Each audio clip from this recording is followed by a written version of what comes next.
Hello guys, देखिए भी surface chemistry पढ़ रहे थे। सरफेस केमिस्ट्री के अंदर आज आपका लास्ट टॉपिक है जो हम पढ़ने वाले हैं, coagulation of colloidal solutions. Coagulation of colloidal solution में बेसिकली क्या पढ़ना है हमें? आपने पेप्टाइजेशन पढ़ा था। पेप्टाइजेशन में हमने क्या किया था, हमने जो पीपीटी थे, प्रेसिपिटेट आपके जो बने थे, उनके अंदर स्टेबल इलेक्ट्रोलाइट ऐड किया ताकि क्या हो जाए, उन पीपीटी पे चार्ज जनरेट हो जाए और आपका कोलोइडल पार्टिकल बन जाए। ये आपका कोगुलेशन उसका बिल्कुल रिवर्स है। यहाँ पे हम क्या करेंगे, हमें पता है आपका जो कोलोइडल पार्टिकल है वो किसकी वजह से स्टेबल है, वो आपका स्टेबल है due to charge on it. अगर आप किसी भी मेथड से ये चार्ज जो है, जो कोलोइडल पार्टिकल पे, डिस्पर्स फेज पार्टिकल पे प्रेजेंट है, इस चार्ज को किसी भी मीन से इसको डिस्ट्रॉय करते हो, जैसे ही डिस्ट्रॉय होगा आपके डिस्पर्स फेज के पार्टिकल सेटल डाउन हो जाएंगे और वी कैन से प्रेसिपिटेट बन आपको देखने को मिलेंगे। इस प्रोसेस को ही हम क्या बोलते हैं, कोगुलेशन। अगर आप किसी एक कोलोइडल सॉल्यूशन के अंदर कोई इलेक्ट्रोलाइट ऐड करो और वो इलेक्ट्रोलाइट क्या करें, आपके जो colloidal particle, disperse phase particle पे जो चार्ज प्रेजेंट था, उन कोलोइड्स का चार्ज डिस्ट्रॉय करे और उसकी वजह से प्रेसिपिटेशन देखने को मिले, इस फिनोमिना को हम क्या बोलते हैं, कोगुलेशन। तो लिखते हैं, the phenomena of precipitation of a colloidal solution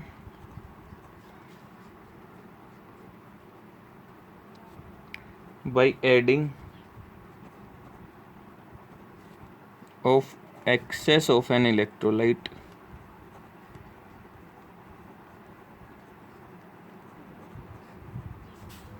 is called coagulation.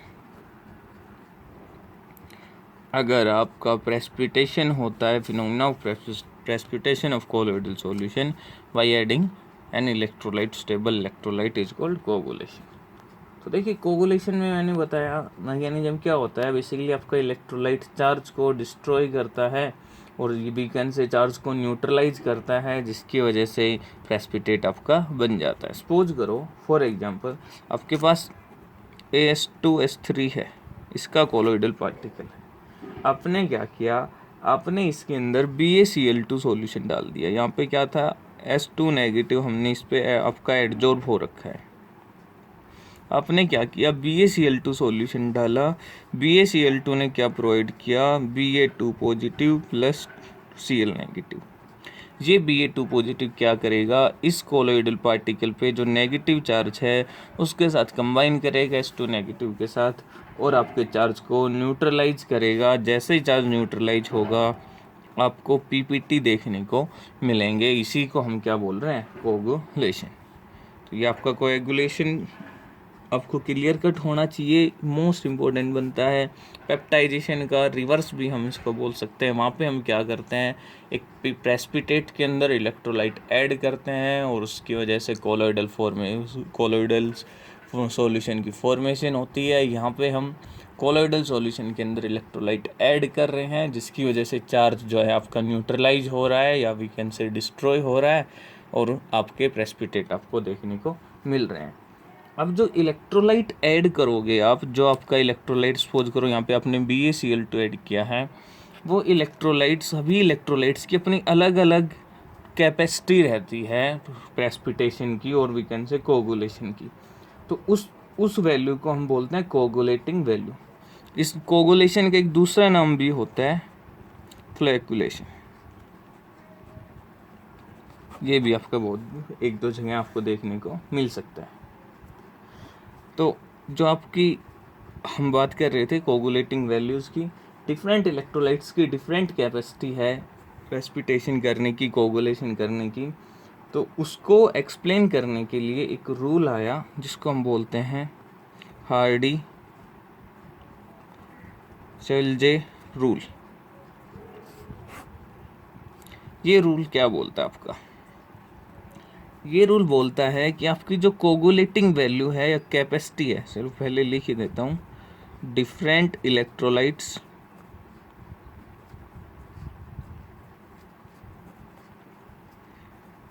Have different capacity of precipitation or we can say capacity of coagulation,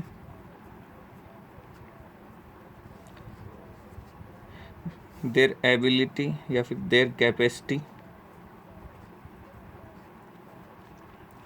for coagulation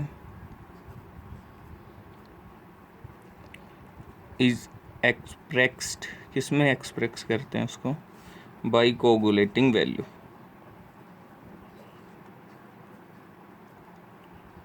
coagulating value से हम पता करते हैं कि आपका किसकी कैपेसिटी ज़्यादा है, किसकी कम है। बट ये जो आपका रूल है, इसके बात करते हैं हार्डी रूल की। ये रूल आपका क्या बोलता है? अकॉर्डिंग टू दिस रूल, जो आपकी कोगुलेटिंग वैल्यू रहेगी वो आपकी डायरेक्टली प्रोपोर्शनल रहेगी वैलेंसीज के। कोगुलेटिंग वैल्यू जो रहेगी वो डायरेक्टली प्रोपोर्शनल रहेगी किसके? Valency of ion. That means जितनी ज़्यादा वैलेंसी रहेगी आयन की, उतनी ही ज़्यादा कोगुलेटिंग वैल्यू होने वाली है। जितनी कम वैल्यू रहेगी कोगुलेटिंग जितनी कम वैलेंसी रहेगी, उतनी ही कम आपकी कोगुलेटिंग वैल्यू होगी। सपोज करो कंपेयर करना है हमें, compare the coagulating value.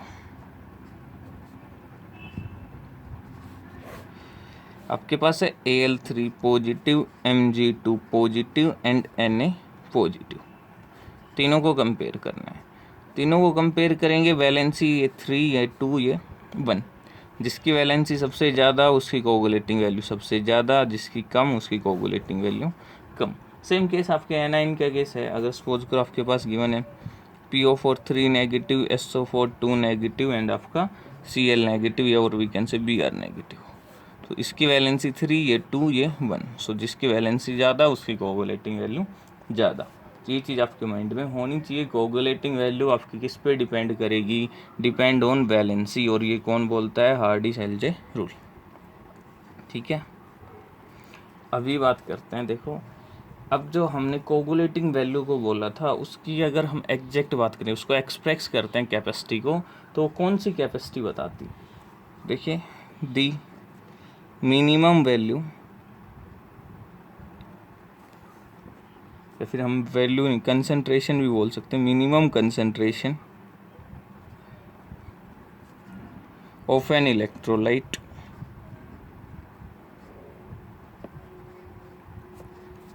which is required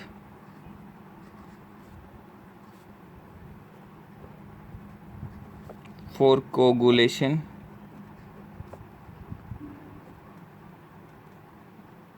of 1 liter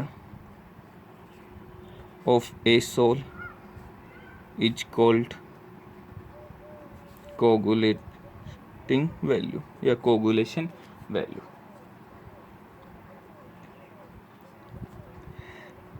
आपकी वो मिनिमम कंसंट्रेशन एक इलेक्ट्रोलाइट की जो आपको चाहिए, इसके लिए to coagulate 1 litre of a colloidal sol, उसको हम क्या बोलेंगे?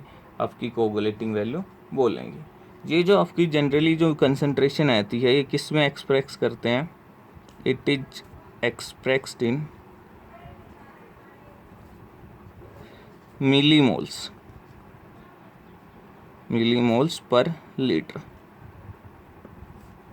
मिलीमोल्स पर लीटर में एक्सप्रेस करने का मतलब, दैट मीन्स सपोज करो हमें गिवन है एग्जांपल,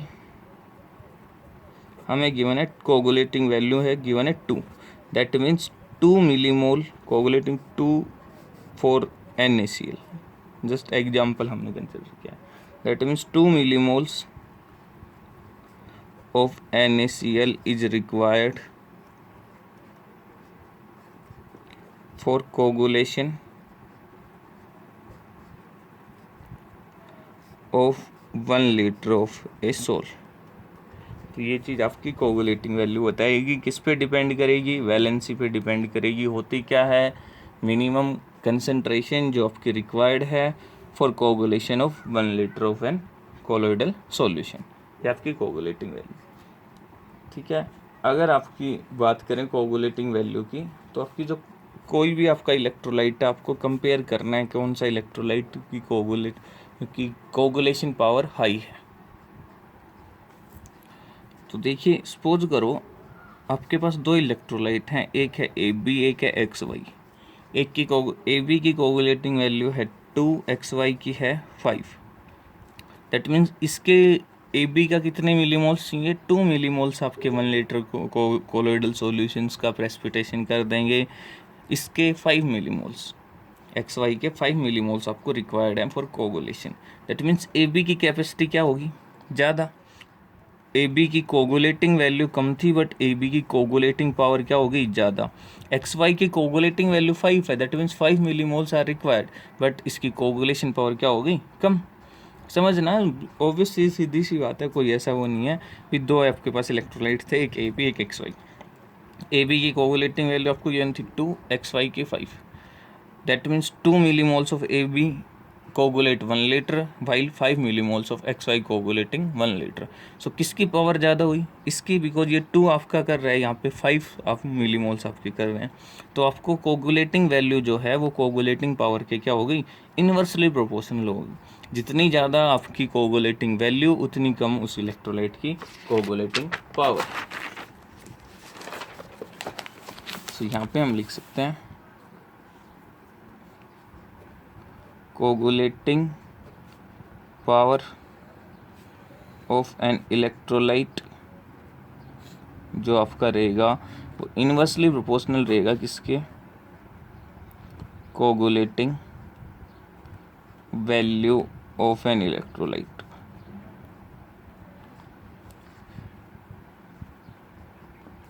सो देखो, यहाँ से हम लिख सकते हैं coagulating power of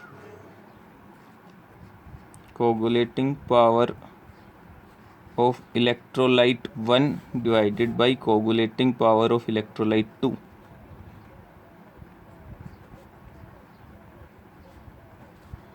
is equal to coagulating value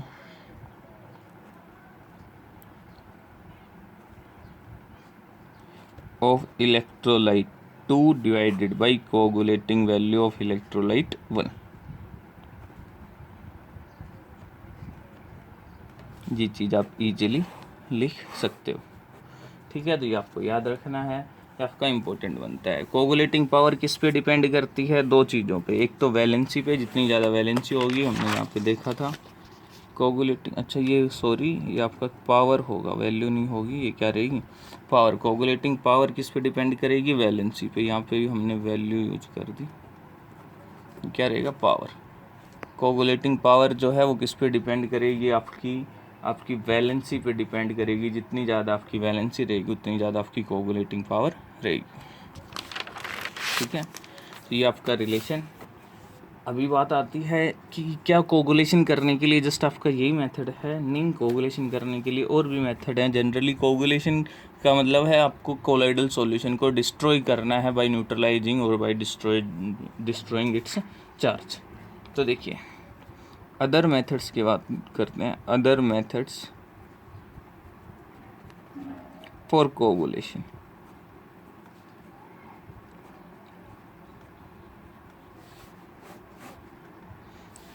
first method हम बोलते हैं by mutual precipitation. Mutual precipitation के अंदर क्या करेंगे? हम मिक्स करेंगे दो अपोजिटली चार्ज कोलोइडल सोल्स को। सपोज करो नेगेटिवली चार्ज कोलोइडल सोल को आपने पॉजिटिवली चार्ज कोलोइडल सोल में डाल दिया, तो क्या होगा? दोनों चार्ज एक दूसरे को न्यूट्रलाइज करेंगे और आपको प्रेसिपिटेशन देखने को मिलेगा। क्या होगा? When two oppositely charge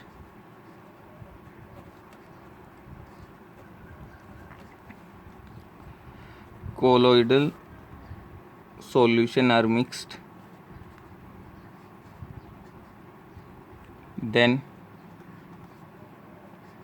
neutralization of charge takes place. Neutralization of charge of colloids takes place, which results in coagulation. जो किसके जिससे क्या होगा, आपका कोगुलेशन होगा. तो एक मेथड तो आपका ही. सेकंड मेथड आपका इलेक्ट्रोफोरोसिस आपने पढ़ा था. इलेक्ट्रोफोरोसिस के अंदर क्या करते हैं भैया, इलेक्ट्रोफोरोसिस के अंदर हम बेसिकली इलेक्ट्रिसिटी पास करते हैं यूट्यूब में लेके.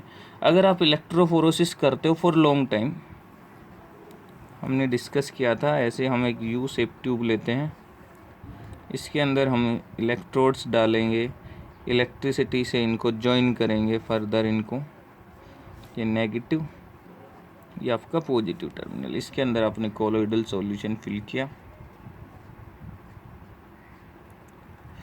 देखो तो हमने क्या कहा था कि अगर आपका कोलोइड, जब आप स्विच ऑन करोगे तो अगर कोलोइडल सॉल्यूशन पे पॉजिटिव चार्ज है तो वो किधर जाएंगे, नेगेटिव टर्मिनल की तरफ इधर आएंगे आपके. इस साइड इंटेंसिटी ऑफ कलर आपकी इंक्रीज हो जाएगी. लेकिन अगर आप इलेक्ट्रोफोरोसिस बहुत लंबे टाइम तक करोगे तो क्या होगा, ये कोलोइडल सॉल्यूशन, ये जो कोलोइडल पार्टिकल हैं ये इलेक्ट्रोड को टच करेंगे और अपने चार्ज को क्या कर देंगे, लूज कर देंगे और आपको प्रेसिपिटेशन देखने को मिलेगा. सो अगर आप लंबे टाइम तक प्रोलॉन्ग्ड आप इलेक्ट्रोलाइसिस करते हो तो आपके कोलोइडल पार्टिकल इलेक्ट्रोड को टच करेंगे और आपका कोगुलेटेड हो जाएंगे. On prolonged electrophoresis,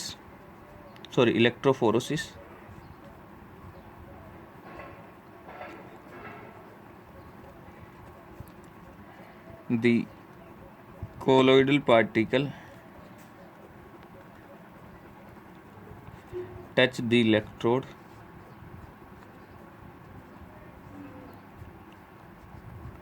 and lose its charge and then coagulated. फिर क्या हो जाएगा, आपका कोगुलेशन आपको देखने को मिलेगा. फिर आपका इलेक्ट्रोफोरोसिस सेकंड आपका थर्ड आपका मेथड, एक आपका इलेक्ट्रोलाइट ऐड करके, दूसरा म्यूचुअल प्रेसिपिटेशन, एक आपका क्या हो गया, इलेक्ट्रोफोरोसिस. एक और मेथड आपका होता है बाई परसिस्टेंट डायलिसिस. डायलिसिस भी आपने पढ़ा था.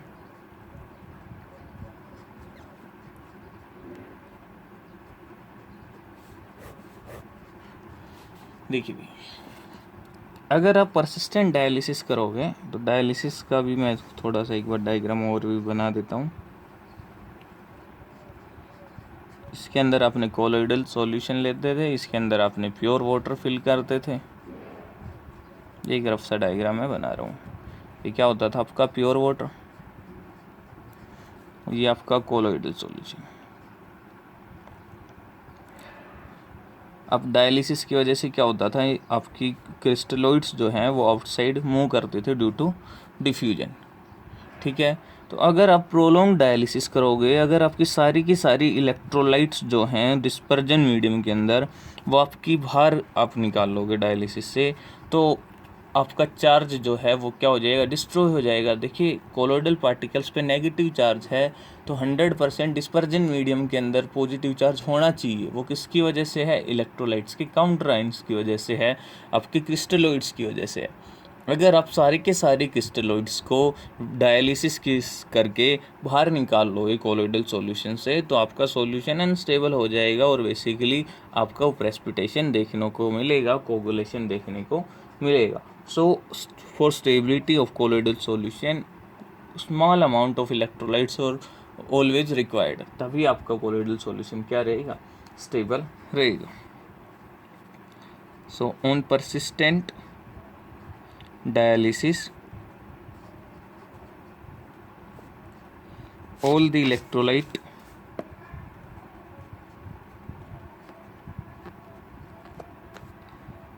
are removed from colloidal solutions, due to which coagulation takes place.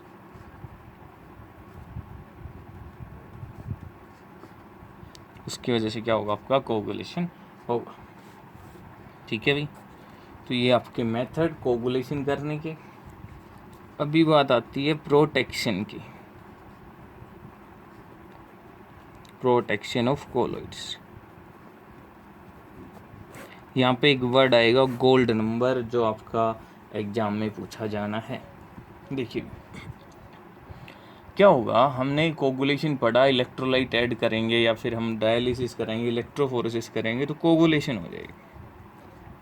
तो कोगुलेशन को प्रिवेंट करने के लिए, उस कोलोइडल सॉल्यूशन को कोगुलेशन से प्रोटेक्ट करने के लिए क्या किया जाए।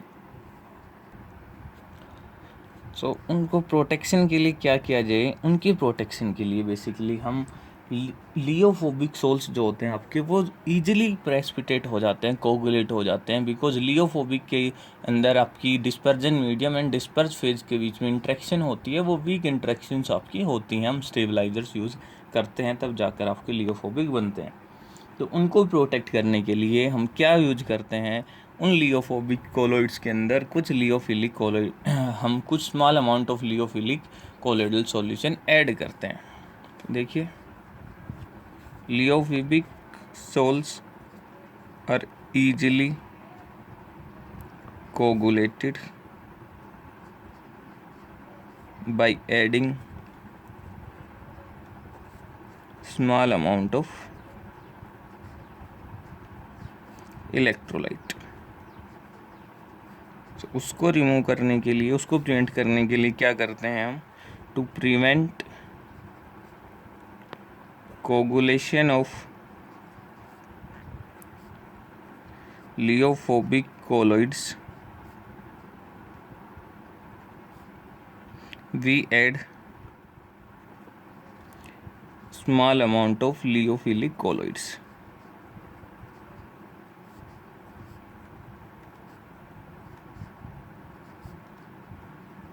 अब ये लियोफिलिक कोलोइड्स क्या करेंगे, लियोफिलिक कोलोइड से एक लेयर बना लेंगे over the लियोफिलिक colloids.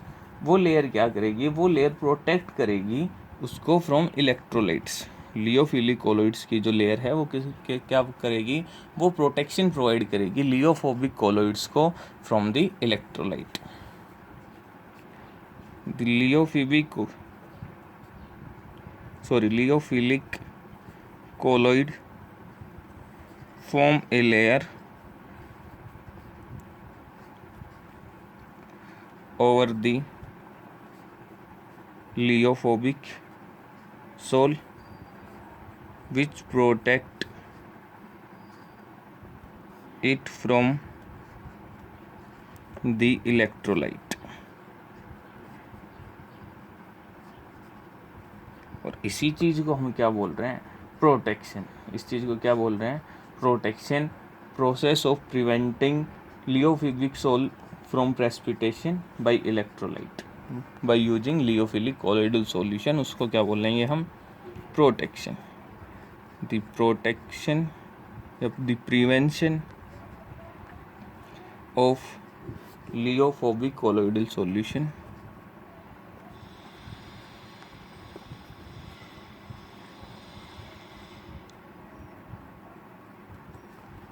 from the electrolyte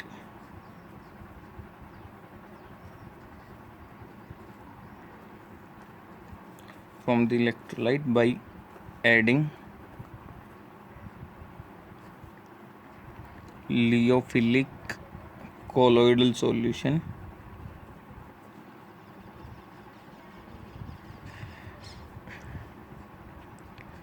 to protect from coagulation is called protection।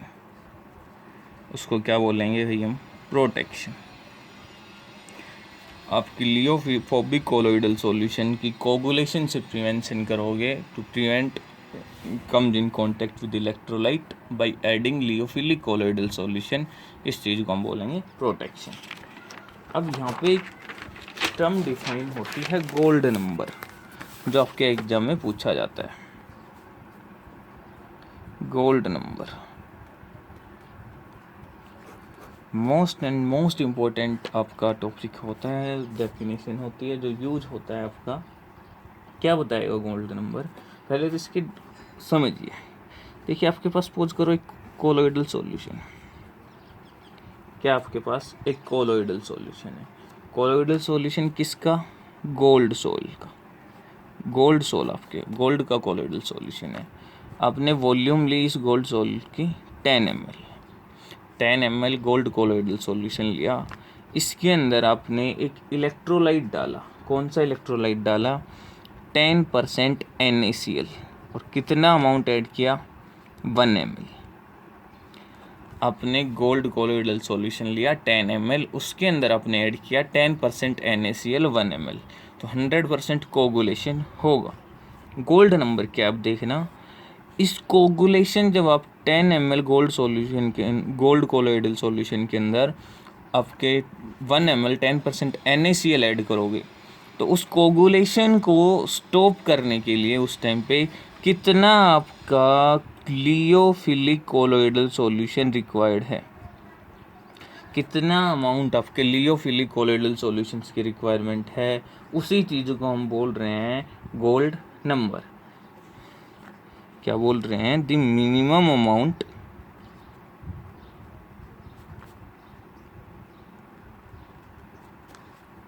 Of the protective colloid. Protective colloid कौन सा आपका, लियोफिलिक कोलोइड, इन मिलीग्राम। वो अमाउंट किस में लेना आपको, milligram. Required to prevent the coagulation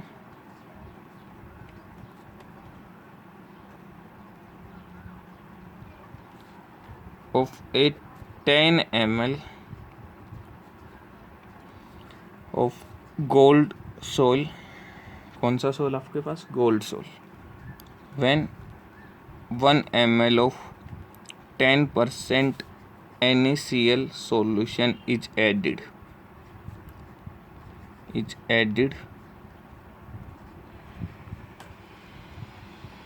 इसको क्या बोलेंगे हम, to it is called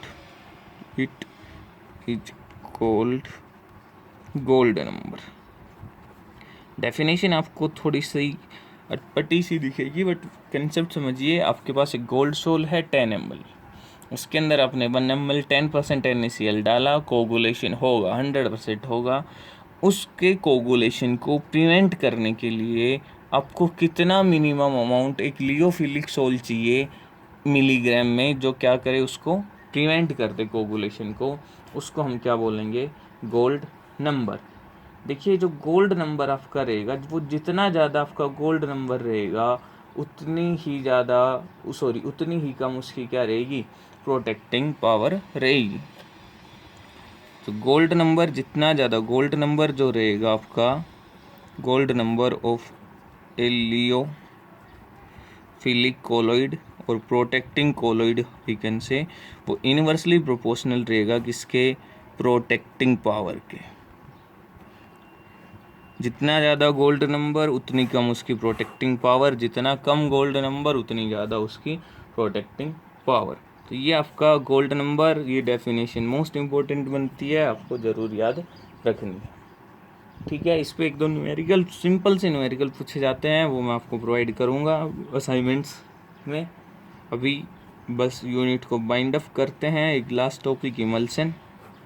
emulsion आपने पढ़ा होता है, क्या होता है, colloidal solution containing colloidal solution in which both dispersed phase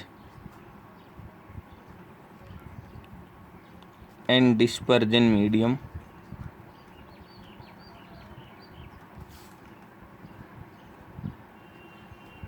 are in liquid state। किस में रहेंगे, लिक्विड स्टेट के अंदर रहेंगे।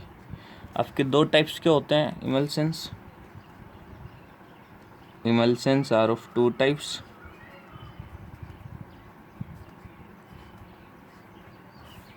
एक होता है oil in water,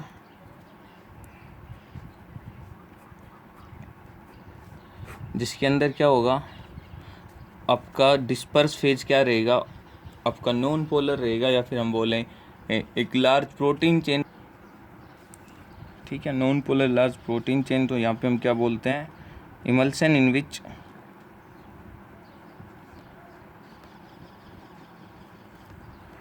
oil acts as dispersed phase while water acts as dispersion medium। Water कैसे बिहेव करेगा, डिस्पर्जन मीडियम, वो क्या रहेगा आपका ऑयल इन वाटर। एग्जाम्पल की बात करें, एग्जाम्पल आपका मिल्क, मिल्क में आपको पता है फैट जो है वो किस में डिजोल्व है, आपका लिक्विड के अंदर, वाटर के अंदर, तो वो आपका एग्जाम्पल। दूसरा वाटर इन ऑयल, WO, जैसा कि नाम बता रहा है, कोलोइडल इमल्सन इन विच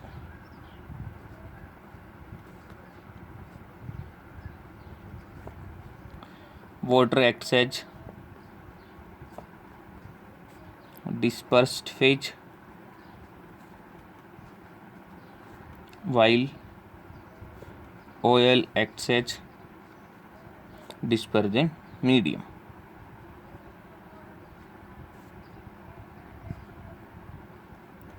ये आपका क्या है, ऑयल इन वाटर। पता कैसे करेंगे आप, इमल्सन आपका ऑयल इन वाटर है, वो वाटर इन ऑयल है, तो वो देखिए आइडेंटिफिकेशन ऑफ इमल्सन।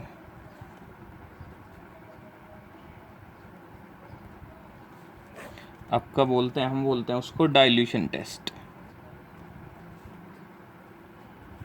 सपोज करो आपके पास एक कोलोइडल सॉल्यूशन है, इमल्सन है बेसिकली, आपने उसके अंदर वाटर ऐड किया, वाटर ऐड करने पे अगर आपका इमल्सन डाइल्यूट हो गया, अगर इमल्सन डाइल्यूट हो गया, दैट मीन्स कंसंट्रेशन डिक्रीज हो गई, तो उसका मतलब क्या होगा, आपका जो कोलोइडल सॉल्यूशन है, जो आपका इमल्सन है, वो क्या है, ऑयल इन वाटर।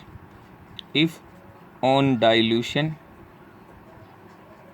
और वी कैन से, और adding water, dilution adding water, concentration of emulsion decreases,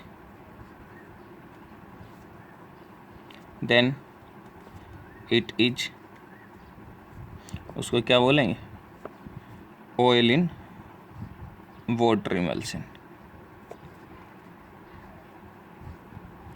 and vice versa. अगर उल्टा होगा तो आपका वाटर इन ऑयल इमल्सन आपके पास होगा।